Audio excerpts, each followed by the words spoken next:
Magandang gabi. Pansin ko lang sa traffic o sa mga kahit anong vehicular incident, madalas ang gumagamit ng mga ganitong helmet, mga half shell. Ito, mga naka half face.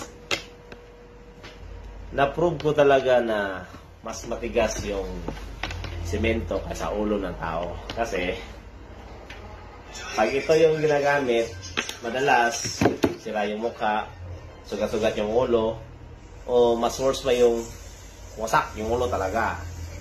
So, para sa akin, mas matigas talaga yung semento, yung kalsada, kaysa ulo natin. Kaya,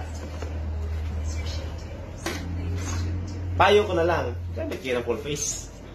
Kasi, pag hindi kayo kung ka-injury man kayo, konti lang yung mata mo yung sugat o hindi kayo kunin ni Lord.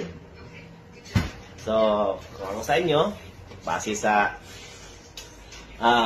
napansin namin, base sa mga incident na naalarmahan namin, kung ganito yung sinusuot, mas matigas po talaga yung semento o yung spalto kaysa ulo natin. Suot na kayo ng full face helmet.